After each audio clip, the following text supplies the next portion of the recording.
Entonces, empezamos con la Convención Marco de las Naciones Unidas. Como les comentaba, vamos a hablar un poco sobre qué es esta convención, cuáles son los acuerdos internacionales. Hablamos del Protocolo de Kioto y el Acuerdo de París, que es una transición súper marcada. Son muy diferentes lo que contenía uno y lo que contiene el otro. Y una cronología de cómo en la convención se ha ido trabajando para monitorear los diferentes compromisos en ambos acuerdos, ¿no? Entonces, vamos a ir rescatando, bueno, la historia de la Convención Marco de las Naciones Unidas es bastante amplia y compleja. No las vamos a detallar acá, solamente vamos a resaltar lo principal, ¿no? Pero me gustaría saber si ustedes por intuición pueden, me podrían decir, por ejemplo, ¿por qué se establece este marco de Convención de las Naciones Unidas de Cambio Climático? Por las consecuencias observadas, ¿no? Ya se tiene conocimiento a través de las mismas convenios que hay, ¿no? Siempre hay comisiones que van observando, monitoreando, ¿no? Y dan a conocer a lo mejor lo que han encontrado, ¿no? Muy bien, excelente. Entonces, esto es resultado, pues, de algo, de una evidencia, de una información. Por eso, cada decisión que se va tomando está basada en evidencia, ¿no? Entonces, la Convención Marco de las Naciones Unidas es resultado básicamente motivado por el primer informe del IPCC. El IPCC, apunten, yo les dije que iba a haber siglas. Bueno, acá vamos a ir apuntando las siglas y finalmente vamos a ver cuántas siglas están relacionadas en cambio climático que es necesario y que las vamos a ver recurrentemente, ¿no? Primero dijimos la Convención Marco de las Naciones Unidas sobre el Cambio Climático, ¿no? Esa es la primera sigla que vamos a estar relacionando. Ahora les he comentado sobre el IPCC. El IPCC es el panel intergubernamental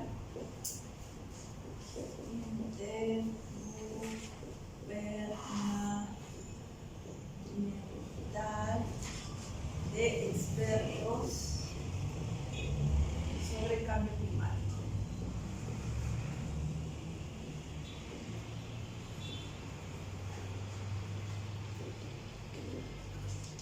Ya, entonces, el IPCC, este panel intergubernamental de cambio climático, no es más que un grupo de más de 1000 investigadores que está representado por diferentes países que tienen la función de investigar de cómo ha ido evolucionando el cambio climático y de encontrar las evidencias, ¿no?, científicas de si realmente ese cambio climático ha sido acentuado por la acción del hombre, ¿no? Entonces, el IPCC fue conformado en 1988, como un dato, ¿no? ¿Ya? En 1988. ¿Por quién? Por la Organización Mundial Meteorológica y por el Perú. Y tenía específicamente esa función, hacer las evaluaciones del comportamiento del clima y de evidenciar si realmente ese cambio está acentuado o era motivado por las acciones antropogénicas, ¿no? O sea, por la acción del hombre. Entonces, efectivamente, en 1989 sacan su primer informe. Es el informe de evaluación del IPCC. Siempre van a escuchar, el IPCC siempre saca informe de evaluación porque ese es su objetivo, es evaluar cada cierto tiempo cómo va evolucionando, ¿no? Porque eso permite tomar decisiones a nivel internacional de los esfuerzos que los países deben tomar. Esa es su función principal. Vamos a ver más adelante que cada vez que el IPCC saca algún tipo de información, las decisiones van tomando rumbos más acentuados, ¿no? El compromiso, ustedes van a ver que el compromiso cada vez ha sido mucho más vinculante con el tiempo por la información que ellos generaban. Entonces, el IPCC, eso no lo he puesto acá, pero es introductorio. El IPCC genera su primer informe de evaluación y ahí ellos reportan que efectivamente el incremento de las emisiones de gases de efecto invernadero es el que ha motivado, es el que ha repercutido en el aumento de la concentración de gases de efecto invernadero en la atmósfera.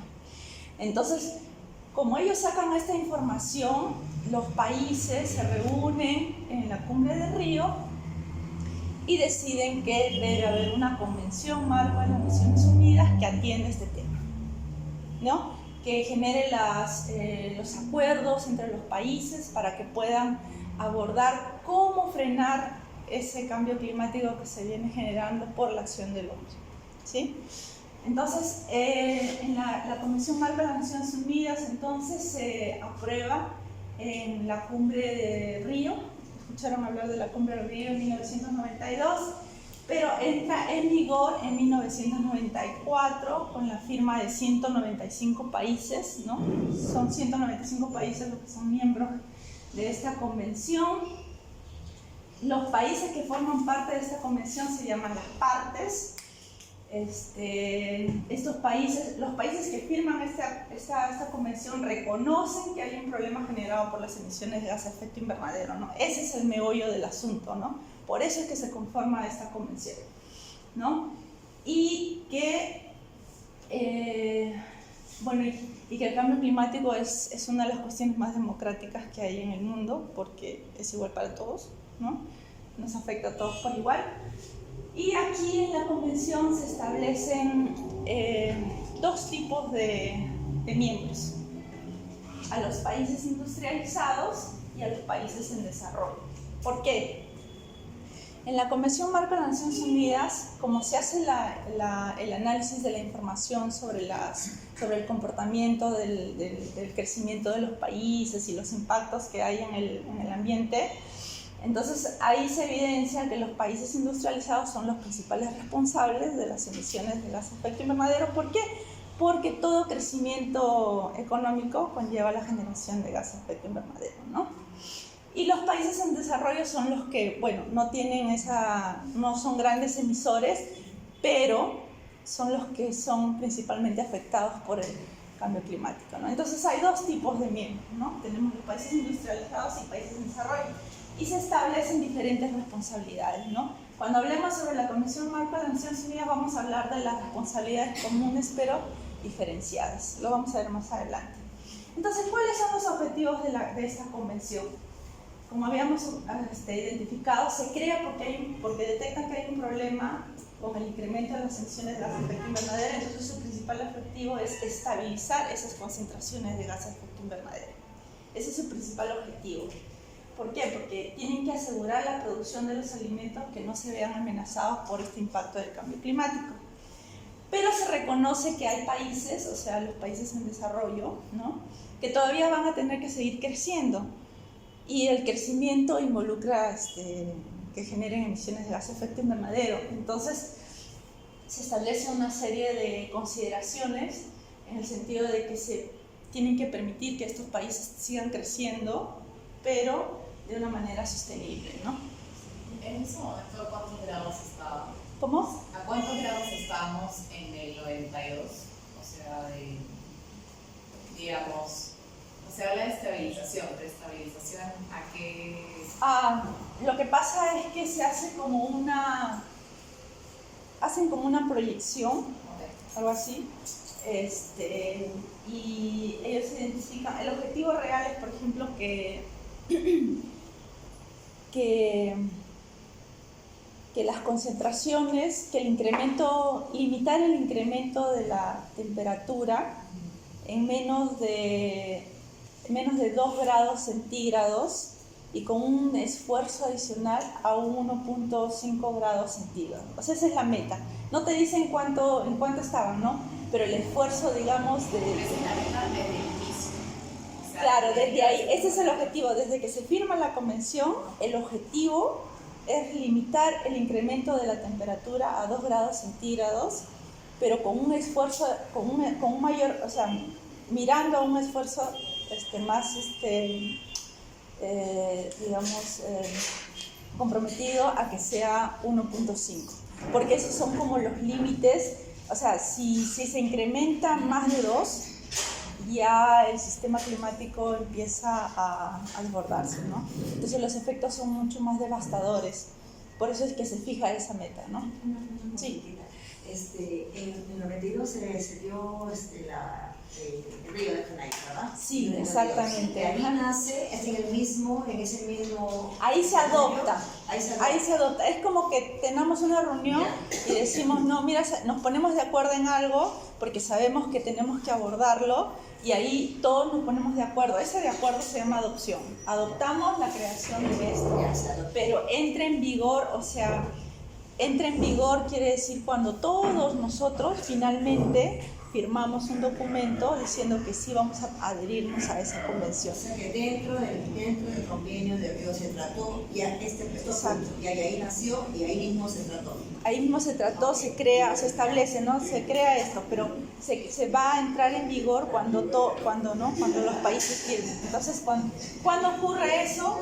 Cuando los 195 países en 1994. Entonces toma su tiempo, ¿no? Toma su tiempo y recién entra en vigor. Ajá. Uh-huh. Y Sí. eso hubo una reunión adicional en el 94. Sí, se reúnen los países y es como, por ejemplo, luego vamos a hablar del Acuerdo de París.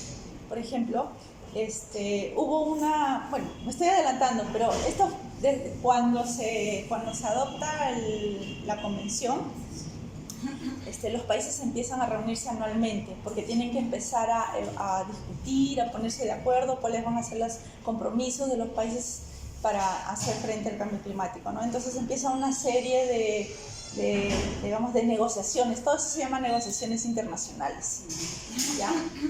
Entonces, por ejemplo, en la reunión que se hubo, en la reunión número 20 que hubo en Perú, ¿no? Ahí, por ejemplo, se pusieron de acuerdo en que debía haber un acuerdo climático mucho más serio por los países, la COP20, ¿no? Entonces ahí ya se hablaba de un acuerdo de París, que iba a ser el siguiente año, ¿no? Entonces ahí como que se adopta, pero se firma, se ratifica, ¿cómo se llama? Se formaliza en el siguiente, ¿no? Entonces así es. Ajá. Entonces les había mencionado, un poquito vamos a ir avanzando, había mencionado que hay dos tipos, ¿no? Dos tipos de miembros, estamos hablando de los países anexo 1, que son los industrializados, que son los principales responsables o los principales emisores de gases de efecto invernadero, y tenemos los países no anexo 1, que son los países, por ejemplo, como Perú, todos los de eso, Latinoamérica, ¿no? Algunos son. Entonces, ¿cuál es el compromiso que se establece? Que los países anexo 1 tienen que dar financiamiento y tecnología a estos países no anexo 1 porque ellos son los que se llevan la peor parte del tema de cambio climático, ¿no? Porque son afectados por los efectos. Entonces, ¿cuáles son los compromisos que se asumen entre ambos países, ¿no? Todas las partes tienen que adoptar medidas para mitigar y adaptarse al cambio climático, porque todos estamos afectados por el cambio climático. Cuando se firma la convención, se establece eso, ¿no? Responsabilidades para mitigar y adaptarse al cambio climático. Pero ¿cómo la convención puede hacer seguimiento a este compromiso, ¿no? Todos los países tienen que presentar comunicaciones nacionales. Este es otro término también que van a ver. Comunicaciones nacionales. ¿Qué son las comunicaciones nacionales? ¿Alguien ha leído las comunicaciones nacionales? ¿Alguien sabe sobre las comunicaciones nacionales de la Convención? Todos los países presentan más o menos cada 4 años una comunicación nacional. Y una comunicación nacional es un documento en el cual los países reportan sus acciones que están implementando en temas de mitigación y de adaptación, ¿no? Y de cómo está avanzando los efectos del cambio climático, qué cosas están haciendo, cómo está... Hay digamos un temario, pero básicamente eso es lo que reportan, ¿no? Porque la Convención necesita saber qué están haciendo los países para avanzar en hacer frente al cambio climático. Pero los países industrializados y las economías en transición tienen una responsabilidad, ¿no? Que es reducir sus emisiones de acuerdo a sus compromisos en el protocolo de Kioto. Luego vamos a hablar del protocolo de Kioto. Entonces, Y los países, o sea, estos países también, como les decía, tienen el compromiso de financiar, porque como los países no anexo 1 no tienen presupuesto, entonces ellos tienen que financiar a estos países y ayudarlos para que ellos puedan reportar, ¿no? Reportar esos documentos. Bueno, Una pregunta. sí. Esta categoría de industrializado y en vía de desarrollo es, me imagino, flexible. O sea, hay un punto en el que un país puede dejar de ser un país en vía de desarrollo. Más o menos, está en discusión eso. Ahora ya es diferente, porque con el Acuerdo de París ya cambió esa diferencia. Ahora, antes sí, ¿no? Por ejemplo, China dice que es un país en vías de desarrollo. Pero es el mayor episodio de Ya, pero ellos están dentro de un país en vía de desarrollo, por ejemplo. No es discutible, ¿no? Pero entonces esa lista no ha cambiado. No, esa lista no ha cambiado. La No ha lista cambiado hasta no ha el cambiado. La lista, o sea, la Convención Marco, ustedes cuando lean, por ejemplo, bájense el documento de la Convención Marco de las Naciones Unidas y van a ver ahí anexo 1 y anexo 2. En el anexo 1 están todos los países que son industrializados y en el anexo 2 van a ver a los países industrializados pero que ya estaban en la OCDE. ¿Sí han escuchado de la OCDE, no? Sí, todos de la OCDE. No. La OCDE es como un grupo de países que busca promover las políticas, que busca que las políticas promuevan el bienestar económico y social de toda la población. Entonces se caracterizan, por ejemplo, porque los países tengan adecuadas instalaciones, por ejemplo, o infraestructura de la disposición de residuos sólidos, manejo de residuos sólidos. Son países que no son intensivos en carbono, sino que tienen políticas, por ejemplo, de utilizar energías renovables, ¿no? Entonces así, o sea, digamos, son políticas que están de acuerdo a un crecimiento sostenible, ¿ya? Esos son los países anexo 2. Solamente, o sea, cuando lean ustedes el documento van a ver un listado de países. Ese listado de países sigue vigente porque la Convención Marco sigue vigente. Solo que como debajo de la Convención hay acuerdos, cambia el concepto de las responsabilidades en cada acuerdo que vamos a hablar ahorita, en el Protocolo de Kioto y en el Acuerdo de París. Cambian los conceptos de responsabilidades de los países, ¿ya? Entonces acá es lo que ya les había comentado un poco sobre los compromisos de las partes, ¿no? Uno de los compromisos también es, por ejemplo,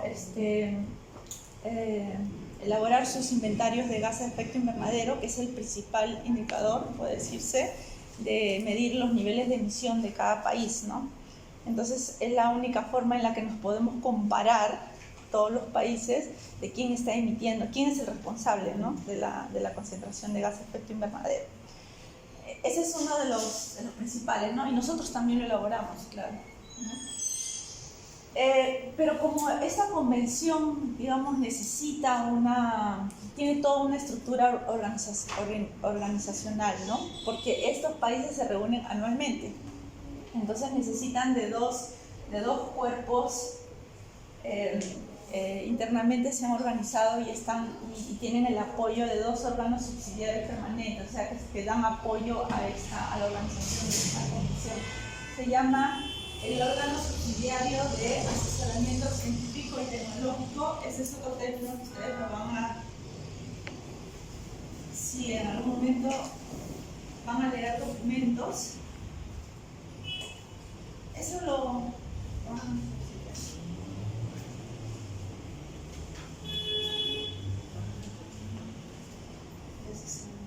como su mismo nombre dice, ellos son los que se cargan en asesorar a la Convención Marco, ¿no? En temas de ciencia y tecnología.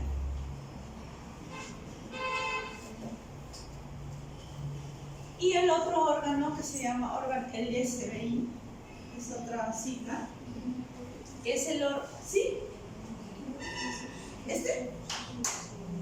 ¿No se nota? ¿No se nota? El plumón ya no pinta. Ah, El plumón ya no pinta bien. ya, perdón. Es el órgano subsidiario de ejecución. Órgano subsidiario de ejecución. Entonces, estos y el SBI son los dos órganos en los cuales se soporta la Convención Marco de las Naciones Unidas. Cada vez que hay una reunión, ellos se encargan, y la Secretaría también se encargan de brindar el apoyo a toda esta organización, ¿no? Entonces, un poco para conocer cómo están estructurados, quiénes, ¿no? Cómo funciona la CEMUC. Entonces, en la Convención Marco, como les había comentado, cada país está representado por un término que se llama la COP, que no es más que la conferencia de las partes de la Convención, ¿no? Cada país está representado a través de la conferencia de partes de la CEMUC. Entonces, este es el órgano supremo de la Convención. Todos los países están representados en la COP. ¿Y cuál es la función de las COP?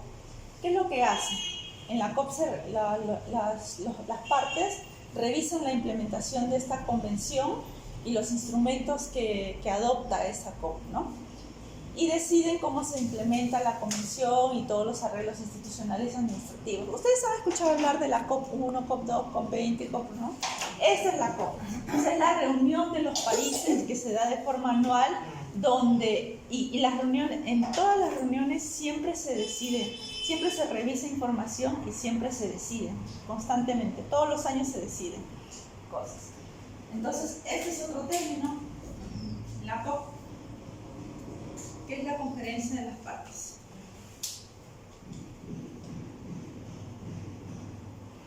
Y está representado por cada país.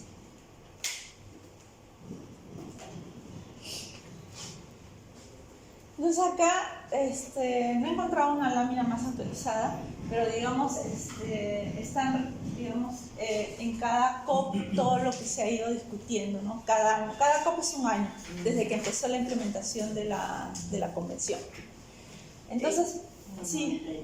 Ellos revisan los acuerdos y revisan información y toman acuerdos. ya revisan todo lo que han traído, de todo lo que sí, han posición trabajado. de los países, ¿no? Cuando un país va a una de estas reuniones, lleva su posición, ¿no? Sobre temas ya. La COP se reúne, las COP se reúnen 2 veces al año. A inicios de año se van discutiendo qué temas, ¿no? En función de la información científica y de lo que va ocurriendo, se van tocando agendas, ¿no? El país puede llevar una agenda, un tema en agenda, ¿no? Y se van preparando sobre lo que quieren tocar a final de año, donde ya se discute, digamos, al más alto nivel, ya se toman las decisiones. Pero, digamos, estas reuniones sirven para eso, para, en base a información, tocar temas, qué es lo que se quiere llevar, ¿no? Sobre cuáles los temas que se quieren discutir y tomar decisiones en temas de cambio climático, mitigación, adaptación, financiamiento, ¿no? Tecnologías, ciencia. De ellos sale no sé cómo se llama, el trabajo a realizarse durante un año sobre medio ambiente, de ahí sale. Más que medio ambiente, es bien específico a cambio climático, adaptación y mitigación. Ya, porque me imagino que irán relacionados, ¿no? Porque el año pasado fue sobre el plástico y se trabajó casi todo el año sobre el plástico. Y ahora ya han dejado, bueno, no lo han dejado, me imagino yo que está todavía trabajándose, pero este año ya fue otra cosa, ¿no? Que fue, creo que el no comprar excesivamente cosas que no se van a utilizar. Claro, el tema de los plásticos, por ejemplo, es una normativa que más es por el tema de la gestión de residuos sólidos, ¿no? Si bien la gestión de residuos sólidos tiene un impacto en el tema del cambio climático, pero no por el desecho, porque como es inorgánico, sino más por los desechos orgánicos que generan emisiones de metano. Entonces, lo que se discute en estas reuniones de la convención son aquellos temas que tienen algún impacto o están relacionados a los niveles de concentración de gases de efecto invernadero. Ajá. Sobre eso. Cuando hablamos de cambio climático estamos hablando siempre de gases de efecto invernadero, de mitigación y adaptación. Hay bastante confusión en temas de contaminación ambiental, con contaminación, con gases de efecto invernadero, ¿no? Y eso es importante, por ejemplo, hacer esa distinción, porque hay bastante confusión sobre esos temas. Cada vez que se habla de cambio climático, siempre la población, ¿no? la población en general, la ciudadanía, tiene esa concepción que no es correcta, ¿no? Son temas diferentes. Y eso hay que, desde el principio hay que deslindar, ¿no? Son temas conceptuales diferentes, los impactos son diferentes. La contaminación ambiental tiene un impacto sobre la salud y la emisión de gases de efecto invernadero tiene un impacto en el calentamiento global, o sea, en el sistema climático. Son diferentes los impactos, ¿ya? Eso hay que tener bien claro. Entonces, esta es una línea de tiempo. No están todos los años, sino algunos hitos importantes. Por ejemplo, en 1992 que se adopta la Convención Marco de las Naciones Unidas, en el 94 que ya entra en vigor, en el 97 que se adopta el Protocolo de Kioto, que vamos a hablar un poquito más adelante en qué consiste el Protocolo de Kioto. Cuando entra en vigor el Protocolo de Kioto, se definen reglas sobre este Protocolo de Kioto. Luego vamos a ver sobre la COP que se desarrolla en nuestro país, ¿no? ¿Qué es lo que aquí se negoció, el acuerdo global de lo que vamos a hablar más adelante, que es el Acuerdo de París, ¿no? Y sobre en la etapa en la que estamos, ¿no? Sobre el periodo de implementación del Acuerdo de París, que es el que nos va a regir de aquí hasta... Bueno, nosotros no vamos a estar hasta en ese periodo ya, ¿no? Tenemos que trabajar por nuestra futura generación, por supuesto. Entonces el Perú participó. Es importante que sepamos que una de estas reuniones se llevó a cabo en nuestro país y que el país fue el que lideró y fomentó y promovió este nuevo acuerdo climático que se llama el Acuerdo de París, ¿no? Es importante que sepamos eso, que se gestó en nuestro país cuando se llevó la COP20. No creo que hayan participado. ¿Alguno ha participado? ¿No? No, solo hemos visto. Ya, pero bueno, sabemos al menos que una de esas reuniones tan importantes donde se toman decisiones que calan, ¿no? en los procesos de gestión del cambio climático, se llevó en nuestro país, ¿no? Y que nos ha permitido que esta COP se haya desarrollado en nuestro país, es posicionarnos como país en cuanto a promover la inversión, ¿no? Porque en estas reuniones nosotros tenemos que demostrar que tenemos capacidades de estándares globales, o sea, organizativas, ¿no?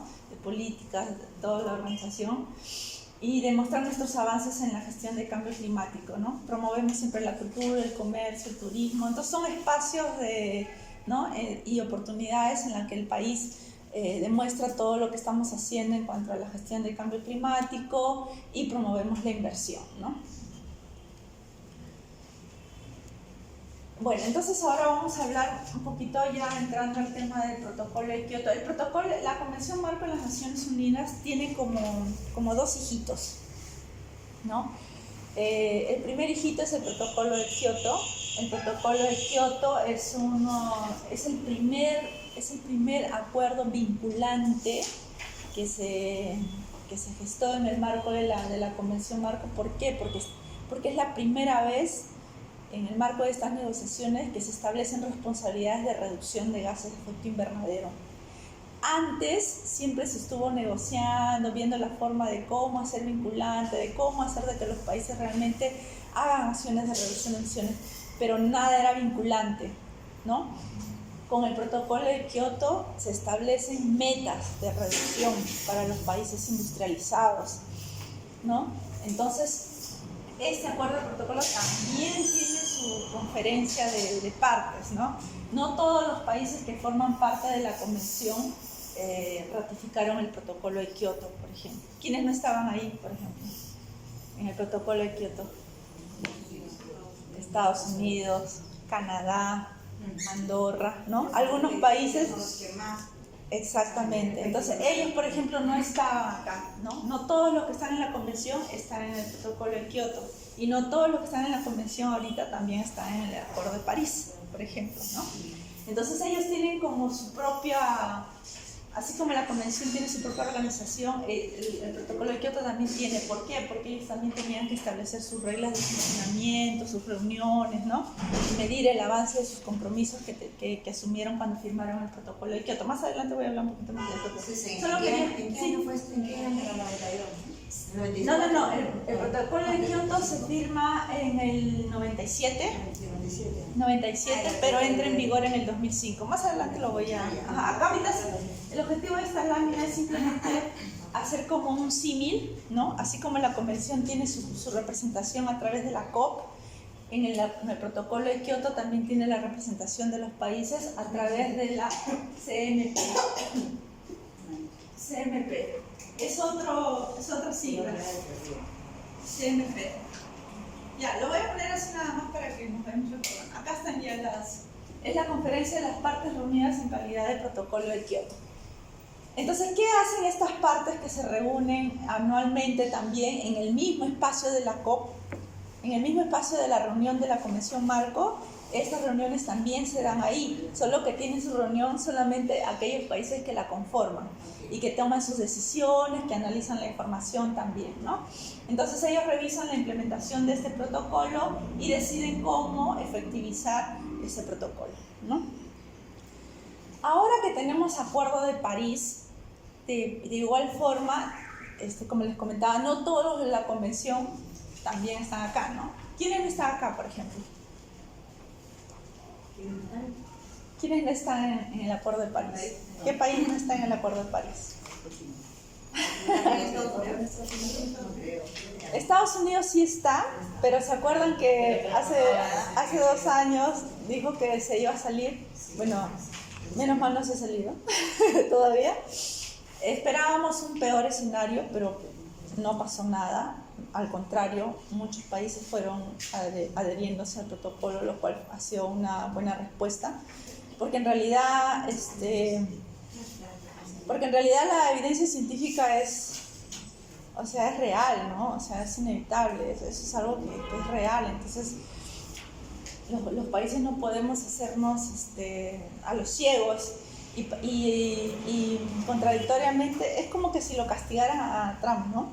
Porque dijo, me voy a salir del Acuerdo de París y en ese año tuvo huracanes, es como si le dijeran, oye, ¿qué estás diciendo, no? Si todo esto...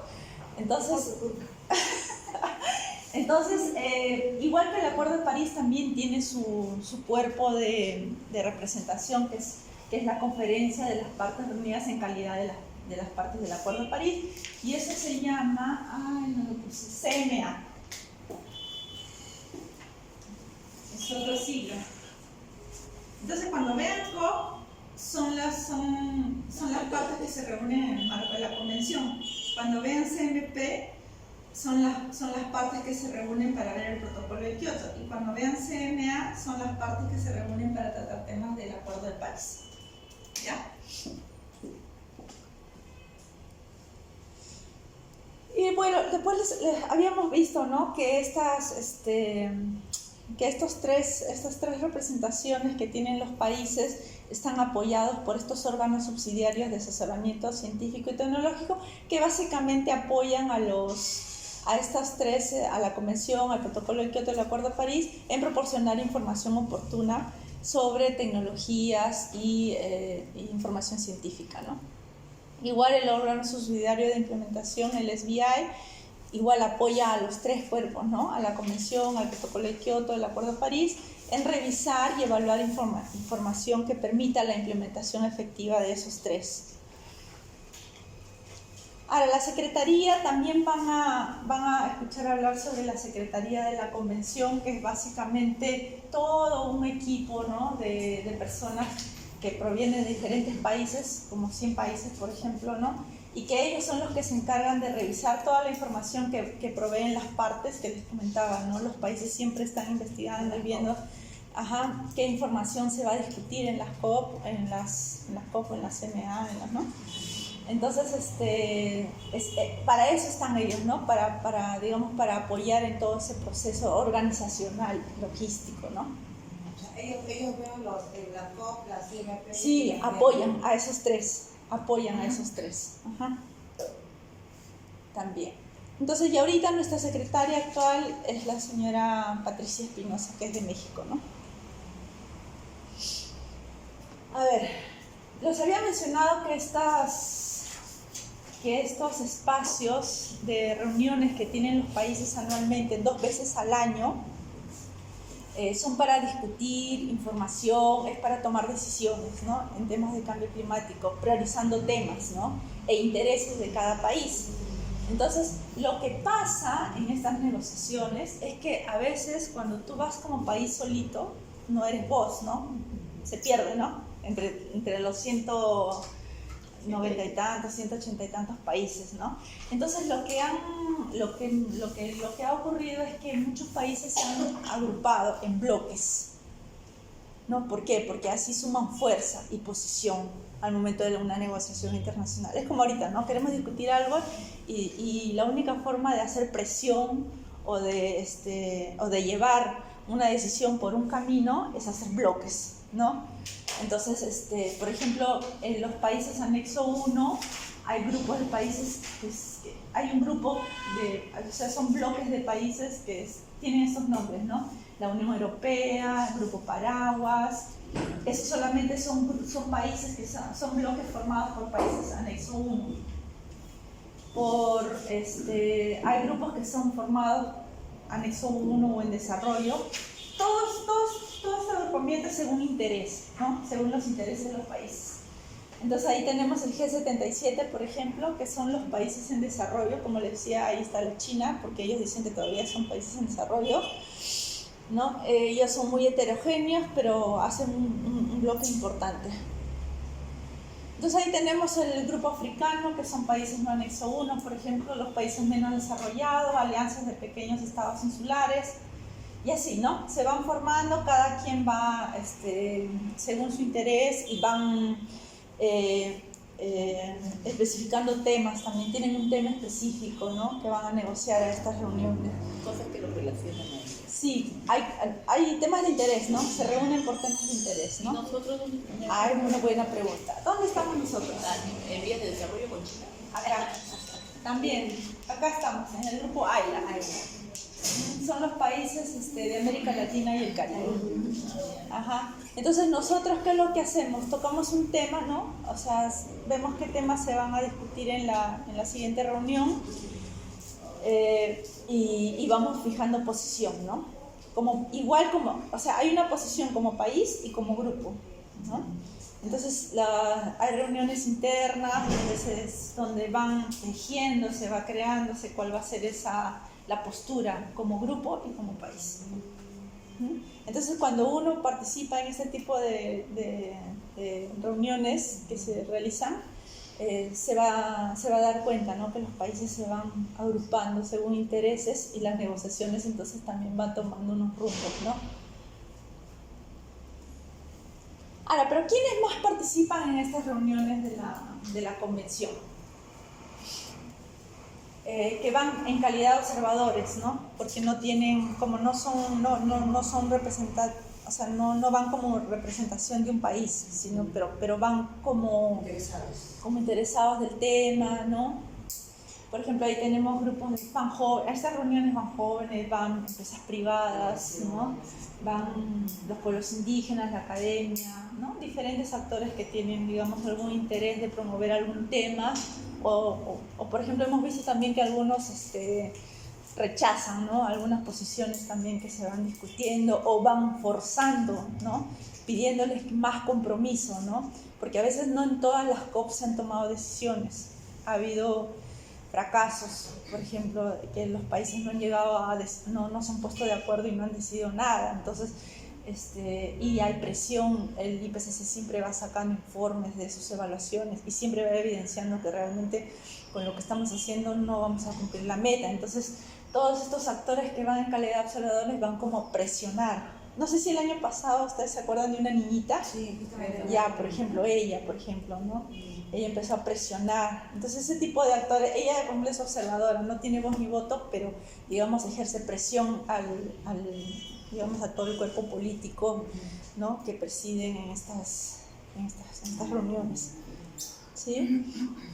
Van los activistas que le decían, ¿no? Que quieren promover algún tema y ejercer presión para las decisiones, ¿no?